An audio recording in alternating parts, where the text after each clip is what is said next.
AV in your ears, that's Ambush being giving you this audio visual down the most interesting street in the world.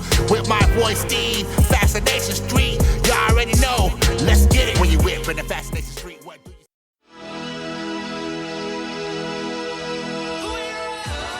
Hi, this is Drew from Strange Advance, and you are listening to Fascination Street Podcast.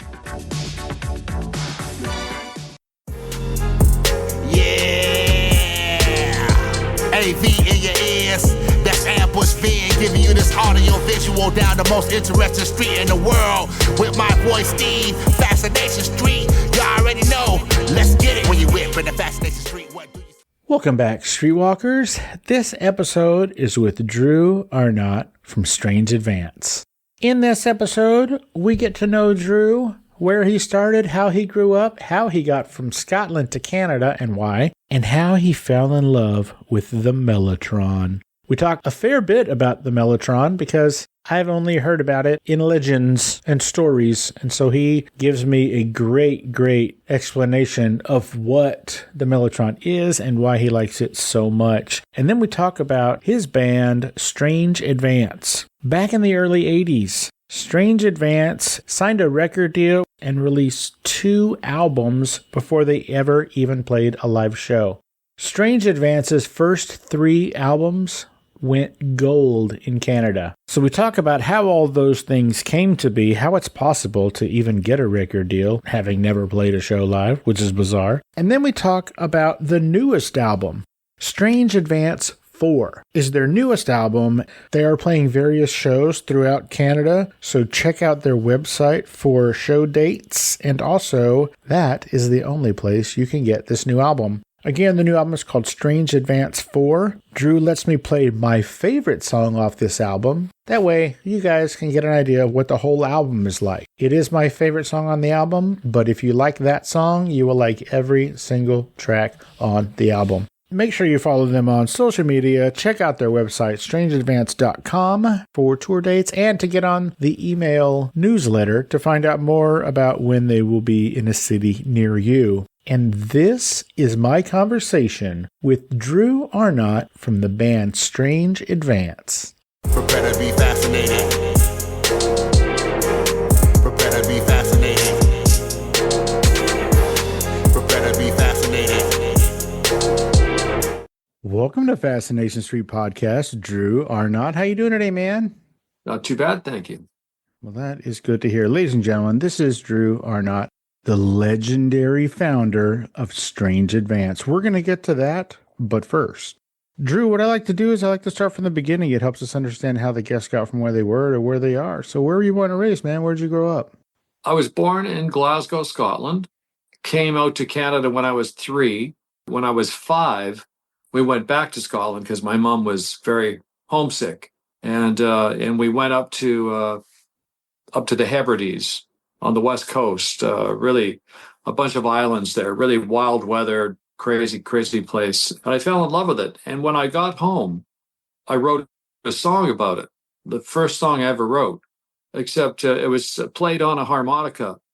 But guess what? At 5 years old, I did not know how to play a harmonica. So I'm just like. You played it like a kazoo. Exactly.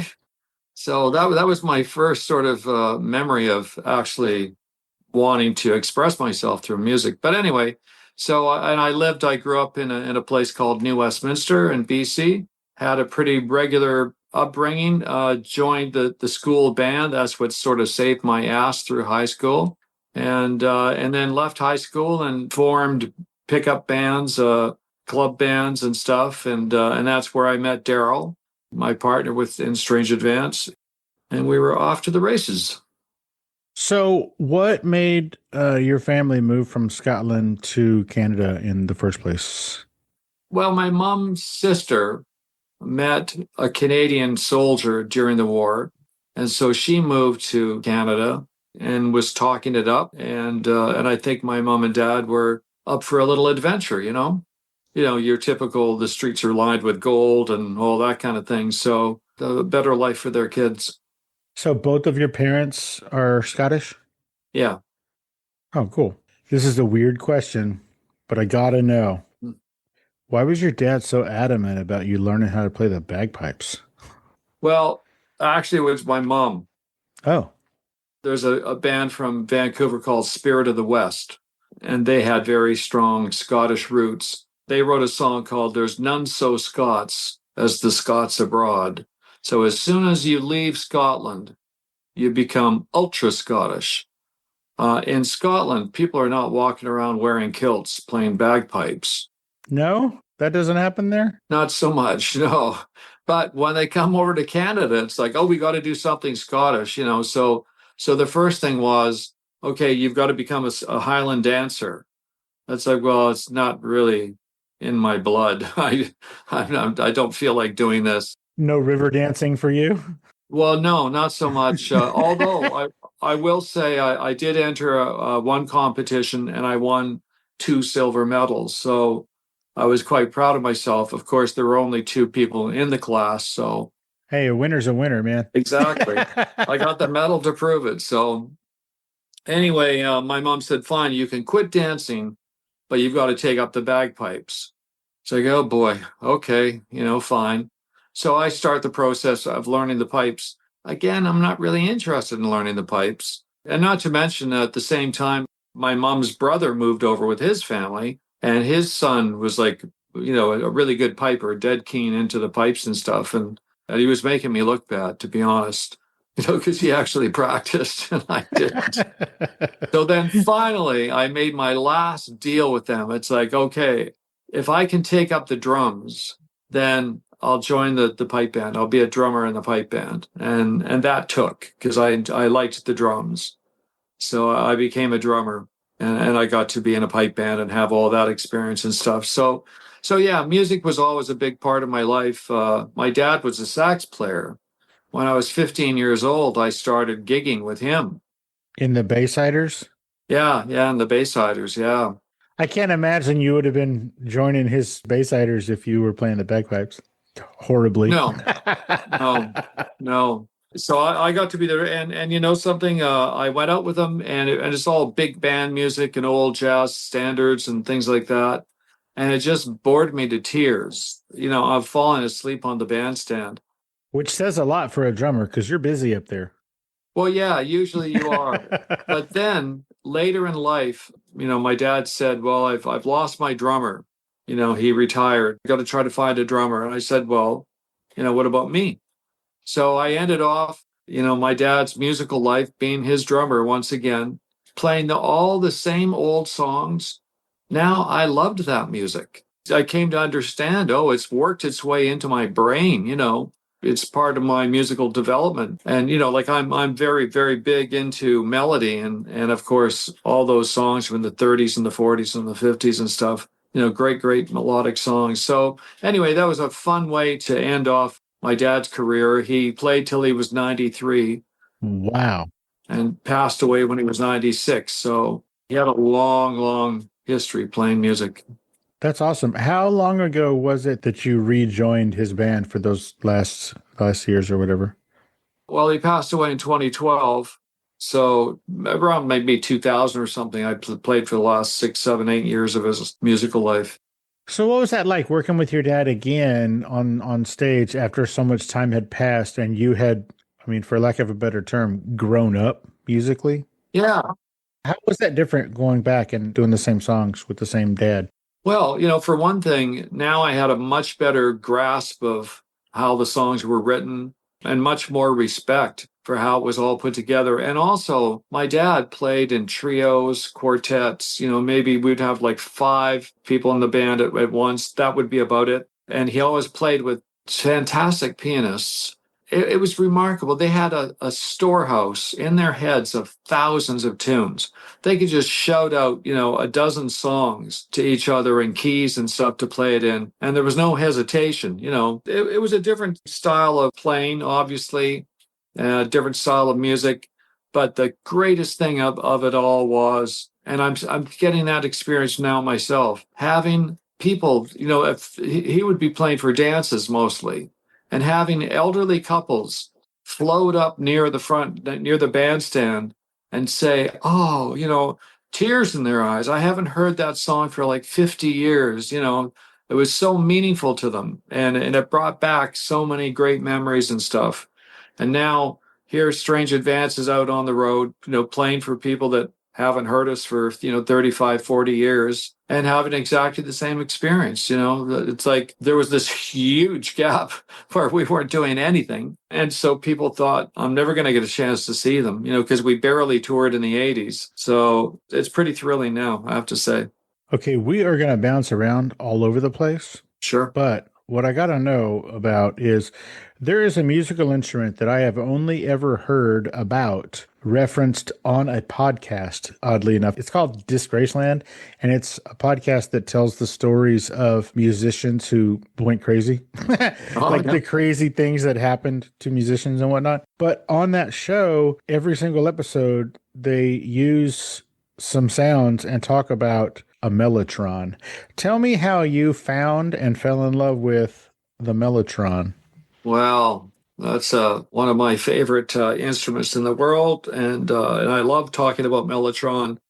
Back in the day, we used to buy those lovely hunks of vinyl, and it had all the liner notes, and you got to read all about who produced what and what musicians were playing on what song and what instruments they were playing. The mellotron originally, it's a tape playback. It's a sample machine, an analog tape playback machine, so that you can record anything you want, any instrument you want. You would play a long note. So a violin, you'd just be playing this, and it can handle like 8 seconds or so. And then later you can play them back, and it sounds as though you're playing a little orchestra. It could be anything, saxes, trumpets, anything at all. One time I was in London, England, and I went to the Mellotron office, Mellotronics, and the guy there said, "Oh man, you just missed Paul McCartney. He was here, tried to sing. He was going to do his own choir. So he was singing notes, and then he was going to be able to play all his own voices on the Mellotron. Except he couldn't really hold his notes for 8 seconds. That was the problem. He was just a little bit on the shaky side, so it just ended up sounding horrible." So he was older at the time that he was trying to do this? Well, no, not so much. This would have been in the 70s. So oh, snap. Uh-oh. Oopsies. Yeah. But anyway, and I would find albums that had a mellotron on it, and I just loved the sound of strings, essentially. I love orchestral works. When I was 18 years old and had just graduated from high school, I borrowed a couple $1,000s from my dad, and I got on a plane, went to England. And the first thing I did was check into my hotel and then down into this area that had, a lot of music stores. Walked into the first music store. Oh, there it was on this pedestal. And a guy comes over, "Oh, would you like to, play it?" It's like, yes, please. And he hands me some headphones. I hit a couple notes, and it's like, there's the sound. I'm now going to be able to make that sound myself. This is awesome. I ended up buying a used one. I couldn't afford a new one. And I bought it from a keyboard player from the Animals. So it sort of had a pretty cool history. I go to the guy's house, and there it is. And it's like sort of sitting in their dining room with doilies and ornaments sitting on top of it. It's like, okay, well, clearly you're not using this thing too much. So anyway, I brought that back to Canada. And not only did it spark my songwriting desire, but it also got me into the recording studio world because, someone suggested, hey, this is a rare thing. I think it's the only one in Canada. You should rent it out to studios. So the first thing I arranged to rent it out to Mushroom Studios, where they were recording Dream Mode Annie by heart. That was the first gig my Mellotron had. So on that album is your Mellotron? Yeah. And you got it from Alan Price? No. It was a touring keyboard player for the Animals. Alan Price wasn't always there. Gotcha. Pretty darn cool. And as I say, it led me into all sorts of, of course, I was into prog rock and stuff. So the first group Daryl and I put together, we used to open our set with Watcher of the Skies by Genesis, which is a big Mellotron number. And people were just so excited because now it's like we actually sound like Genesis, it totally sounds legit. And not to mention, we were big into Bowie, and now we could do like Space Oddity, just like the record. And as a matter of fact, another heart story, we were backing them up at a club in Vancouver called Oil Can Harry's. And they noticed that we had Space Oddity on our set list. And they said, oh, you can't play that, because we play that in our set. But being the rock and roll rebels that we were, we played it anyway against, strict instructions from Heart Not To. Sadly, it was our last gig we ever played with Heart. Shocking. Yeah, that was that. Drew has mentioned Daryl a couple of times. This is Daryl Crom. He is a co-founder of Strange Advance and arguably Drew's best friend when they're not writing together or something.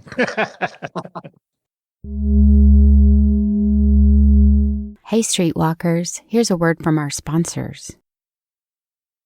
Let's get back into it. So again, we're going to go all over the place. This is going to sound like a weird question, but I'm a musical idiot. How many times do you think there's a Mellotron on any Strange Advance album? Do you use it on the albums now? Do you still have it? No, as a matter of fact, what happened was Mike Pinder from the Moody Blues ended up recording a CD-ROM with a friend of mine, and they did such a phenomenal job on the CD-ROM. My friend actually bought the company and owns many Mellotrons and the original master tapes and things. I go, so do you play them? He's going, why? I've got the samples. They're perfect. Yeah, so I don't really feel the need for the original instrument now. Matter of fact, I went down to his place in Moses Lake, Washington, and I got to go through all the original master tapes and record them to DAT. So I've got a copy of everything. Oh, wow. It's pretty amazing. It's pretty amazing. Anyway, just love the Mellotron. And yes, it shows up on every Strange Advance. As a matter of fact, I have a friend who's a producer, and that's his thing. It's like, yes, I'll produce your album for you as long as I can add Mellotron to every, I don't know if it's every track, but every record he plays on, he has to have Mellotron on it. He's that devoted. So a Mellotron is an instrument that is still used in 2025. Oh, yeah. I see them on stages still. It's an archaic instrument. There were so few of them made that it's, pretty cool if you got one. And it still works. Yeah. I'll just give you the quick history on it. It was actually made by a guy named Harry Chamberlain. It was in the States, in California.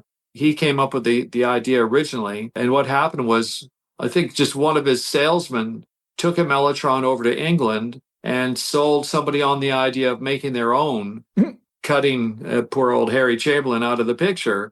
Well, I guess it all kind of got amalgamated, but Harry Chamberlain proceeded to develop the Mellotron. Well, the Chamberlain actually is what they called it. And he had a model called the M1. It was very small and compact, and it was like the cream of the crop. And when I was like, well, I don't know, maybe 20 or something, I thought, yeah, I want a Chamberlain. So I drove down to California and I met Harry Chamberlain, and he says, yeah, no problem. I'm going to put you on the list.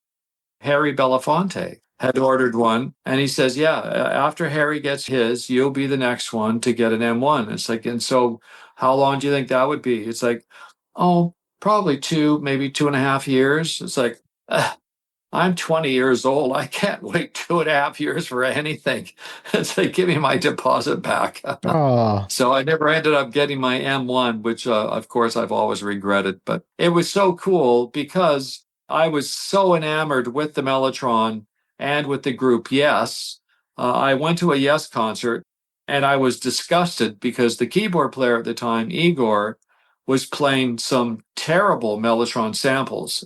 And as soon as you're supposed to hear this big choir come in, you'd hear this rancid sound. And what is that supposed to be? So, I thought, I've got to write a letter to this guy. I've got to let him know. It's like, you're doing a terrible disservice to the music of Yes. And then I find out Yes are coming to Vancouver to work with my friend Bruce Fairburn, the producer. And so I call up Bruce. I'm going, you got to get me in that session. They cannot use those Mellotron sounds. They're despicable. So anyway, I got to go down to the studio, meet the guys, hang out for a couple of weeks with this band that I'd admired since, birth practically, and supply them with my Mellotron sounds and actually even suggest the odd musical idea. So it's like unbelievable after all these years. Because like when I was a drummer, I used to go to a Yes show and just pray the drummer would break his leg. Are there any drummers in the house? It's like, yes, right here. Which would have been crazy because I was a good drummer, but not yes worthy. But anyway, to have those ambitions as a kid and then to end up in the studio with the band, getting to hear all the stories. And it was a real life-changing moment. So how did that dude take it when you told him that he sucks at the Mellotron?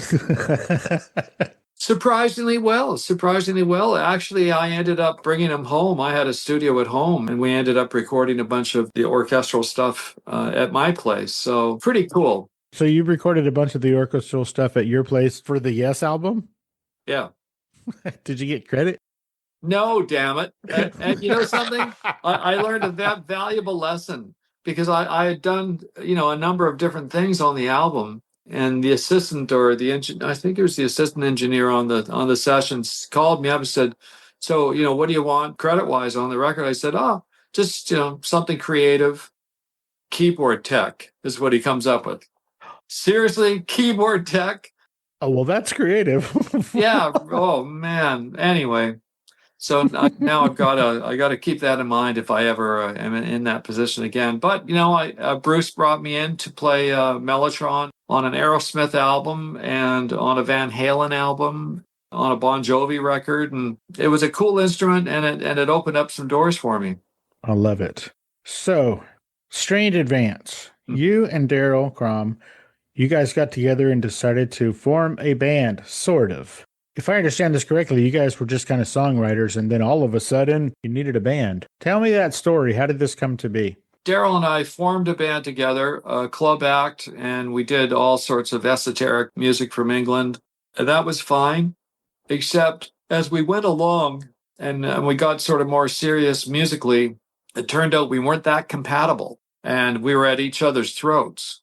So it was like, clearly, this is not going to work. Fortunately, Daryl's dad bought me out of the band, which allowed me to buy a lighting rig and go out and be a lighting director for a group here. Where are you located? I'm in San Antonio, Texas.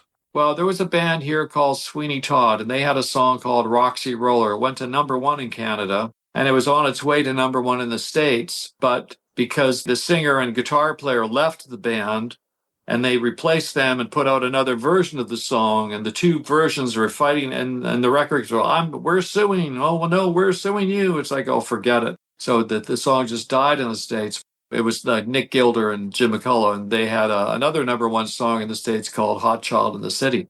So anyway, I was working with them, and I get a call, like a year later or so from Daryl, and asking me if I'd like to get together and write some songs. It's like, oh, I wasn't anticipating hearing from you again.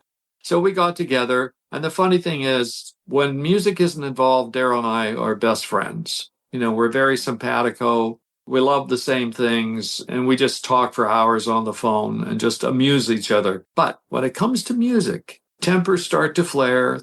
Things, kind of go awry. So we got together, we wrote songs and demoed the songs. And then I went to LA a couple of times and tried to get a deal. Ended up at Capitol Records, and they were interested. They sent the material up to Dean Cameron, the Canadian A&R guy, and he liked it. But in the meantime, Daryl had another cover band called Remote Control, and Bryan Adams at the time wanted to do his first tour. And he was just a local kid. He wasn't like, oh, it's Bryan Adams. He desperately wanted to tour, so he took Daryl's band out on the road as his band. So Remote Control would do a set, and then Bryan would come out and they would do a set of Bryan's material. And Daryl played him our demo tape, and Bryan really liked it. So he played it for Bruce Fairbairn, the producer, and Bruce sent it to Capitol Records, who had already heard it, from being sent a copy from the States. So it was all just lovely. And now Daryl and I have a record deal, except we have no band. And the idea of signing us as a songwriting duo, that wasn't really in the cards for Capitol. They liked the idea of we want to sign a band. So we used Daryl's band Remote Control. That was going to be the band. And the funny part of the story is originally I wasn't in the band because I had a recording studio And I was like sort of one of the main songwriters. So Bruce said, okay, well, remote control can be the band. And Drew, you'll just be supplying songs. You'll be a songwriter.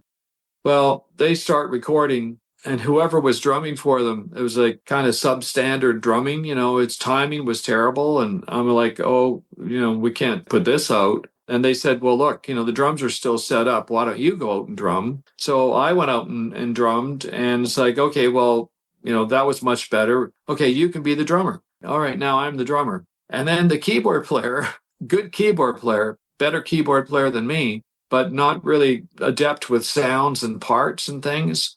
So I would end up, adding keyboard parts, and it was clear. It's like, well, I might as well be the keyboard player. So now I'm the drummer and the keyboard player, and now we're down to basically we've only got the bass player left from remote control. So okay, well now we're a trio. At least you could be a band and be a trio. And that was us. We were Strange Advance. And then when it came time to do our next album, there were issues, so we ended up just dropping down to the two of us. So if I understand this correctly, Strange Advance signed a record deal with Capitol Records and released 2 albums, having never once played a live show.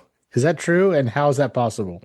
Well, yeah. It was the time. And also, the reason we got the deal was that the president of Capitol in LA really liked us. Especially, he liked Worlds Away. And he sort of saw us as being like potentially, a new Moody Blues type of act. So he really felt strongly about the group. And also, by the way, we were going to tour after the first album. The problem was literally days away from the start of the tour, I drove Daryl home after rehearsal, and there's an ambulance parked outside his house. His father had just passed away. He was an only child, so it was just he and his mom. And he's like, I can't leave my mom at this time, like this. So we pulled the plug on the tour and decided instead just to start working on the second album. And I really regret not having the chance to tour the first album because, it's when you make all the mistakes live, no one cares, no one knows who you are, and you get to forge relationships with all these bands you tour with and stuff. By the time we toured after our second album, we were big enough that we could headline, and we didn't get that opportunity. It's like I feel like we missed out on a chapter in the rock and roll book of making it. Yeah, you missed some rungs on that ladder for sure. Yeah. Also, is this correct? Your first 3 albums with Strange Advance went gold in Canada? Did all 3 of them go gold? Yeah. Okay, now you got some explaining to do. Drew, your first 3 records went gold in Canada, and then you guys just stopped for 30 years. What happened? What's going on? Well, you know what happened? When we got to the end of touring after the third album, Daryl and I had reached that point with each other where it was difficult. And we decided that we would part ways, for the most part. Daryl wanted to focus on dance music. The only problem with that was that he wasn't very technologically adept.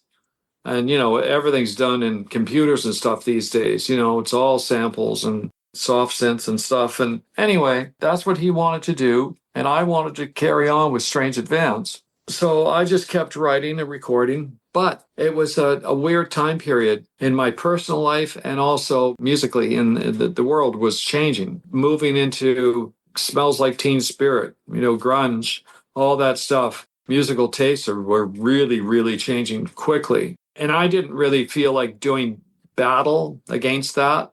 I really enjoy writing songs. And I had the opportunity to work with a few younger artists, produce records and stuff. And that satisfied my musical itch. And then Daryl and I started talking to each other again and being best friends again. And then when Bowie passed away, it was just like a cold, hard slap in the face. It's like, well, you know what this means. It's like, we're next. So when David Bowie died in 2016, that was a literal conversation that you and Daryl had. We're like, look, we just lost this great dude. And that lets us know that if not now, when? Exactly. And that's when we first started talking seriously about it. And believe me, we're good talkers. There was a lot of talking. What about this? What about that? And we went through various forms of how it would be possible for us to, get out there and do this. And then I started to actually build the band. And all along, Daryl was a bit trepidatious about actually being able to do it. He's not a good traveler. He was wondering, is there any way we could just do this by train? It's like, yeah, I don't know how that's going to work. They still have trains? Yeah, exactly. So anyway, he was going to do his best, but sadly at the end, the thought of him climbing onto a plane was just like beyond him. Okay, so that said, Strange Advance is on tour. So is Daryl not part of the lineup for this tour that's going on? No, I mean, he's got an open invitation, to come and to sing. And that's the thing, when we realized it was going to be iffy for him to play with us, it's like, Daryl, because he was concerned about having the weight of the whole show on his shoulders. And that's when I found Sean, our current singer. It's like, Daryl, you sing whatever songs you want, and Sean will sing the rest, and I'll sing the other ones. No stress at all. If you sing one song, that's great. The fans will love it. But he just can't force himself to do it. So a few years ago, like right before COVID, you guys decided to get back out there and do a tour, but then COVID messed that all up. Is COVID the reason that he doesn't want to get on a plane, or they fall out of the sky and that's the reason? It's a combination of all of the above. Yeah, he doesn't really need too many excuses to be anxious. Sure. I don't need too many excuses to stay at my house either.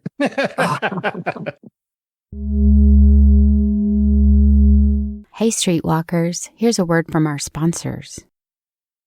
Warning. Not listening to Fascination Street podcast may cause unexpected side effects. Side effects may include sudden fits of boredom, irrational curiosity about everything you missed, the inability to name your favorite podcast interview, spontaneous ignorance of obscure celebrity stories, talking to coworkers about nothing because you didn't hear the latest episode. Other symptoms may include excessive use of the phrase, "Wait, what happened?" Chronic seriousness with no trace of laughter or delight, unexplainable urge to scroll aimlessly instead of being entertained. In rare cases, not listening may lead to wandering aimlessly through podcast apps, overexposure to true crime reruns, and thinking you're cooler than you actually are. If you find yourself experiencing any of these symptoms, stop what you're doing immediately and download Fascination Street Podcast. Ask your podcaster if Fascination Street Podcast is right for you. Spoiler alert, it is.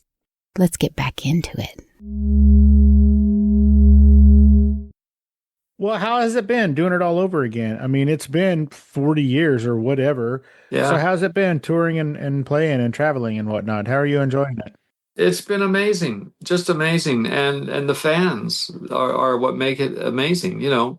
First of all, we get to do now a show much closer to what we wanted to do back in the 80s. Because the technology has come down in price to the point where, okay, we can afford all this stuff. I don't know if you've heard of a band from Vancouver called Skinny Puppy. Oh, yeah. Back in the olden days. Yeah, for sure.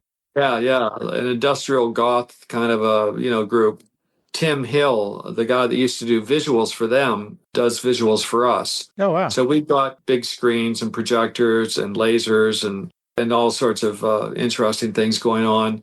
And so visually, it's a pretty cool looking show. And now with social media, we can connect with the fans. I know personally a good handful of our fans that where in the past, it's like, there was a distance, you're up here on stage and they're down there. And now you get to know each other through, Facebook or Instagram or whatever. And you can communicate and it's a fun aspect of the show. It really is. Times have changed a lot. Back in the days, before podcasting and social media and whatnot, I'd go see Rush or I'd go see Queensryche or something. And I'm just one of 35,000 people in this giant stadium. I can barely see them, but they for sure can't see me. But now, even just this year, some previous guests of the show have come through town with their bands. And like you said, I've gotten to, not only interview them and have them on the show, but keep in contact with them via social media or whatnot. Yeah. And then I get to go to their shows and meet and talk to them and hang out with them. And it's just as cool for us as it is for you, is what I'm saying.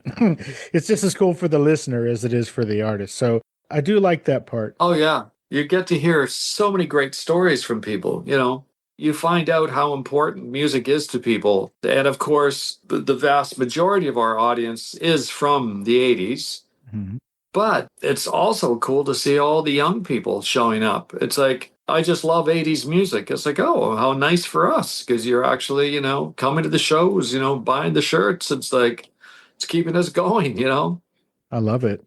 You did mention social media, so I got to ask. I know a couple of years ago you were enlisting the help of social media to assist you in trying to find the album cover model for your Worlds Away album. Were you ever able to find her? So disappointing. I cannot find that girl. I've spoken to people that, worked in all the talent agencies, modeling agencies and stuff. Nobody has a clue. Although we just played a date in Toronto, and this woman comes up to me and says, I was one of the dancers in the We Run video. It's like, you're kidding. That's so cool. Oh, that's rad. Yeah. So, and she said, yeah, she was like immediately afterwards, she had to leave town for a modeling job. And then she said, a couple of years after that, I'm sitting in a bar in Morocco and I'm going, I know that song. She looks up and there's our video and there's her, crossing the screen. What are the chances, right? That's awesome. Yeah. So, well, I do have an email out to Derek Murray, who was the director of photography for that shoot. So I'm waiting to hear back from him. If he gives me any info, you'll be the first to know. Awesome. Thank you. Thank you. You're welcome. How are record companies today different from those back in the day when Strange Advance was coming up? I mean, I know that the pay structure is wildly different, but how are the record companies these days? How's the cocaine? You know what? It's hard to believe that record companies are even slimier today than they used to be. Well, that's possible?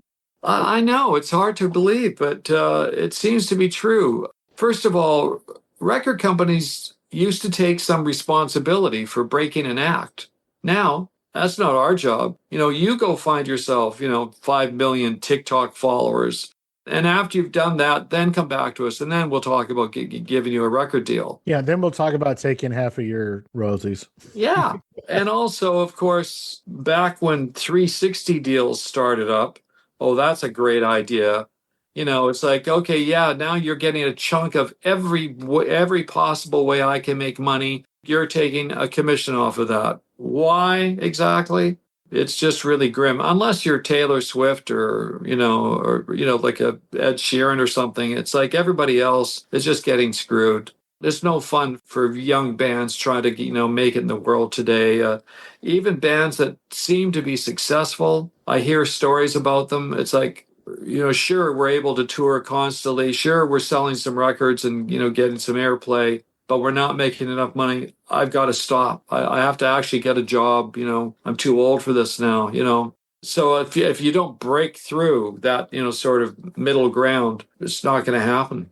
Previous guest of my show, I won't say his name, but he was a founding bass player of two separate bands whose debut albums went multi-platinum, and he is a UPS driver. I know. It's just criminal. It's just criminal. I can remember going out with record company, because like record company guys probably, I say, would enjoy partying more than your average person. And so we would go out on endless big $1,000 lunches, $5,000 dinners and all that kind of stuff. And it's like, well, these guys are so generous, It wasn't until years later, it's like, you're kidding. We were paying for all those dinners. It's like it went on our bill. Oh, no. Oh, if only I'd known. Yeah, it's terrible. So you're saying that as of right now, you can't just retire and live off the millions that you make from Spotify? Well, no. But fortunately, I'm, sort of grandfathered in with a few songs, at least in Canada. I mean, I still get airplay around the world, but Canada by far is our most popular place. So good. I can retire if I'm prepared to, mac and cheese 7 days a week. No problem. I got it covered. Okay. So you have a new album out along with this tour. I believe the title of this album is 4. Well, we weren't going to get clever with this one. I was going to try the numeral 4, OUR, but no, I thought, no, we've messed with people's minds enough. So this album is called 4. Yeah. How did this album come to be? Is Daryl part of all of these songs? Is he a writer? Does he help with these things? I know he's not touring, but is he writing and studioing? No, not so much. So I had to dig through all his material in order to, because I wanted a relatively balanced mix of our music. So I had to find material that, maybe we had demoed prior, or some of it we actually re-recorded. But yeah, he's not really writing music these days. Gotcha. And, it's sad because, he wrote some amazing songs. Well, this new album, 4, I have a favorite track, but I'm not going to tell you what it is until you tell me what your favorite track is. If you had to guess, you probably could guess which one is my favorite song on the album, but I want to hear what is your favorite track. Oh, that's really bloody hard.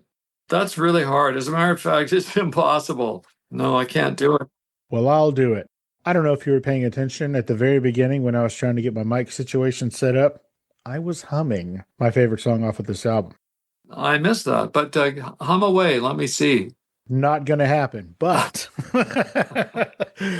there is a song on this album called Flow My Tears. Oh, Fascination Street. Yes, that is right. Now, I've only ever heard now 3 songs ever that mention Fascination Street. 1, obviously The Cure. 2, a rapper named Ambush Van. He wrote a song for my show. So that's why it says Fascination Street, because it's for the show. Tell me why you decided to throw the words Fascination Street.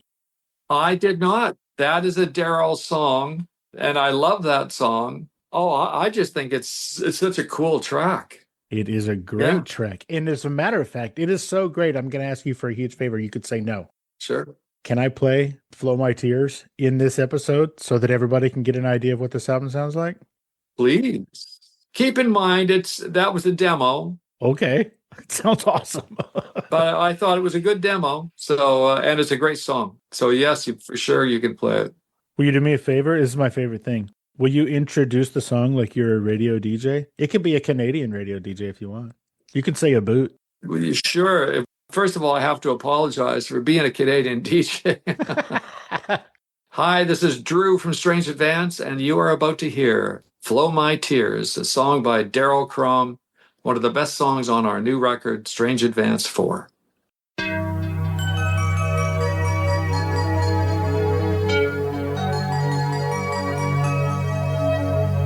Flow my tears, the policeman said, a golden gun, an empty bed, protecting son, live with fear. Where is love? Flow my tears.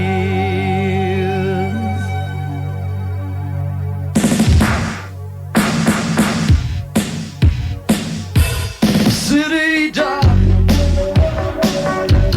night begins.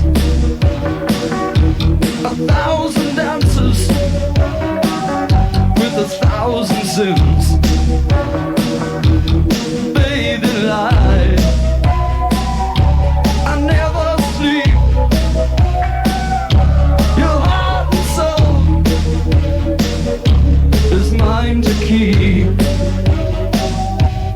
Flow my tears, the policeman said. A golden gun, an empty bed.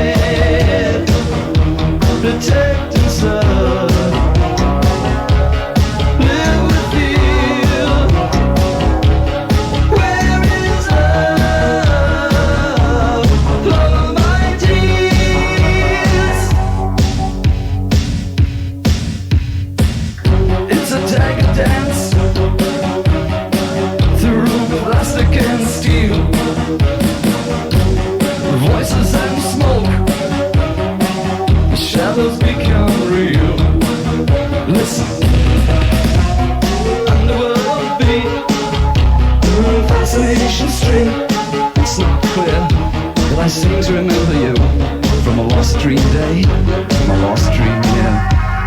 Flow my tears, the business said, a golden arm, an empty bed, protect and serve. Danger near. Where is love? Flow my tears.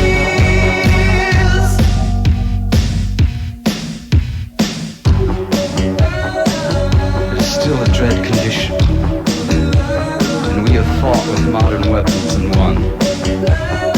Sometimes, when I see the streets healthy and glass coated, the picture comes back into my mind. It's always dark, and she is always in the headlights beam. Flow my tears, the policeman said, a golden gun, an empty bed, protect and serve. Live with fear. Where is love? Flow my tears. Flow my tears.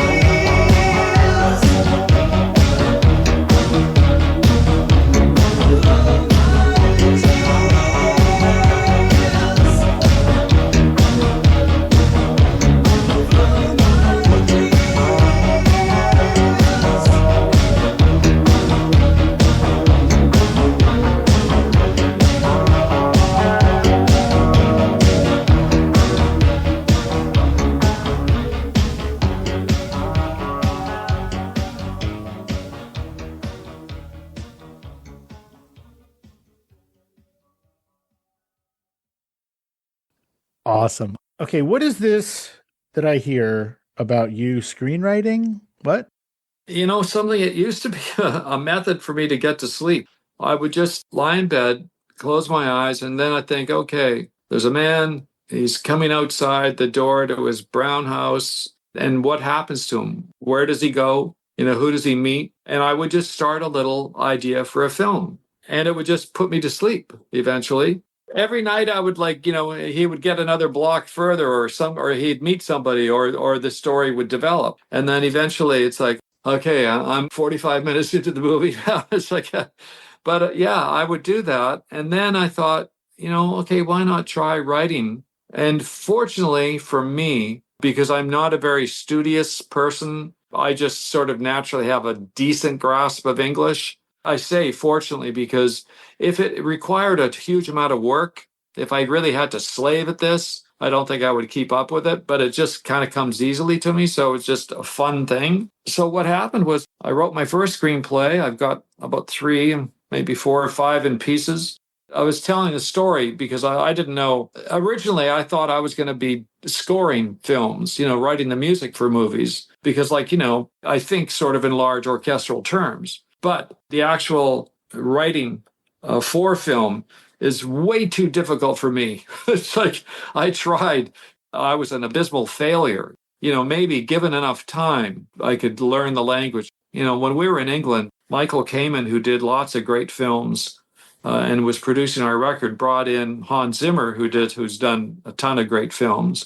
And they're working on the orchestral parts for We Run. Well, it's just spitting out of them. You know, it's coming so fast. It's like just a phenomenal flow of creativity. And it's like I'm watching them and going, oh, no, I can't do that.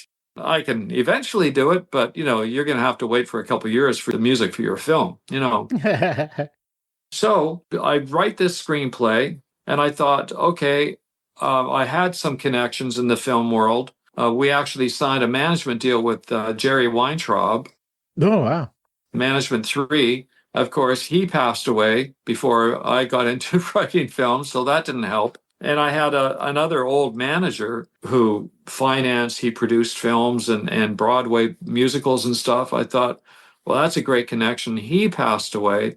And I thought, well, a guy I met when we first went to New Orleans to do our first videos, Vance DeGeneres, Ellen's brother, he was still in the film business, and he was running a production company for Steve Carell. So I thought, oh, he knows people. I'll send it to him and get an opinion from him. And well, his opinion was, okay, never do that again, because you're not allowed to send unrequested, scripts to people. It's frowned upon.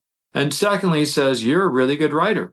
Let me tell you a story about another really good writer. And he's got a buddy from New Orleans who came out and has been beating his head against the wall in Hollywood for the last 10 years. And he says he's got amazing scripts. He just can't get anyone to pay attention to it.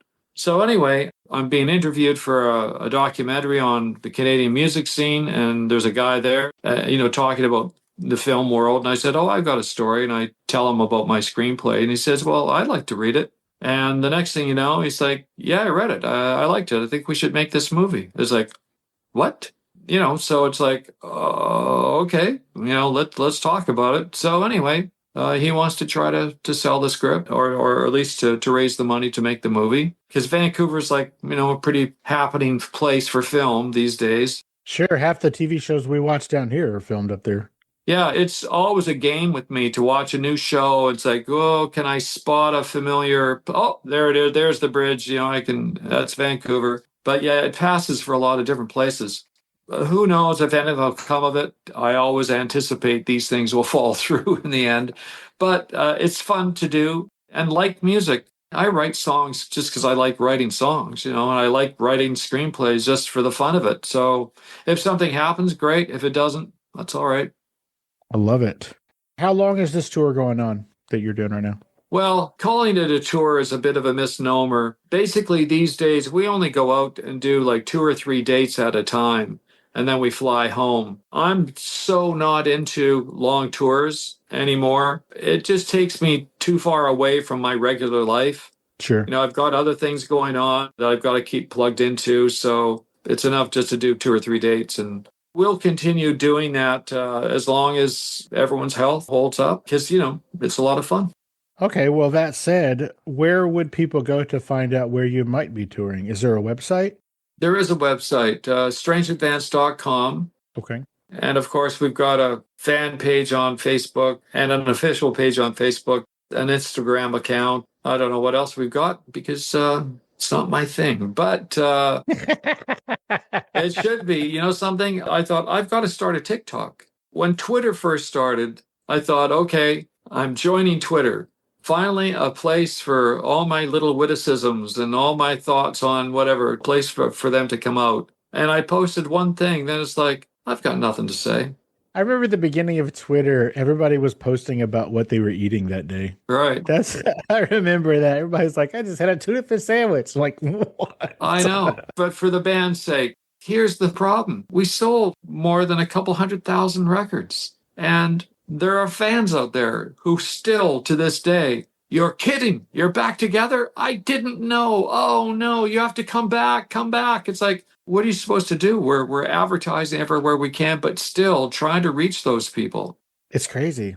I get a dribble of people signing up every week on the mailing list, but it would be great if we could, get like, I think we've got like 2,000 or 3,000 people on our mailing list. I want like 30 or 40,000 so that it's like, okay, I can get the word out. We can get people out to the shows, but it's right now, that's my biggest job, just finding our old fans. Well, maybe this episode will help bring them out of the woodwork. I hope so. Where is this mailing list? Where can people go to sign up for this mailing list? They can go to the website. Go to strangeadvance.com. You will find the mailing list and little dribs and drabs of stories and lyrics and bits of demos. And there's some interesting stuff there. That's where you will find it. Fantastic. Drew Arnott from Strange Advance. Dude, thank you for taking the time out of your busy day and your hectic Melotroning schedule to hang out and let us get to know you a little bit better on Fascination Street, man. I really appreciate it. My pleasure, Steve. You have a great rest of your week. And again, this new album, everybody, Strange Advance 4, it kicks ass. I said it. It kicks the ass. Everybody go check it out. It's everywhere where you find music. It's nowhere where you find music. It's a very difficult to find item. As a matter of fact, either you come to a show and we sell you one, or you can get it on the store on strangeadvance.com. Okay, so you can buy it from the website? Yeah. In what formats is it available on the website? It's only a CD. When we put it out, it was a 2-year wait time for vinyl. So it's like, no, maybe the next one. Do you at least autograph the CD and tell everybody how cool they are? Oh, absolutely. Absolutely. I'll write a little story on it for you. Everybody go check out the website. Grab that album. I promise you're going to enjoy it. You got to hear Flow My Tears, which is my favorite song off the album. If you like that song, I promise you're going to like the entire album. It is awesome. Everybody go check it out. Again, strangeadvance.com. And thank you, Drew. Seriously, I have enjoyed our time together, man. And I can't imagine you ever coming to South Texas, but if you do, holler at a fat kid. Thanks, Steve. Thanks a lot, Drew. All Have a great rest of your day. Bye now. Bye-bye.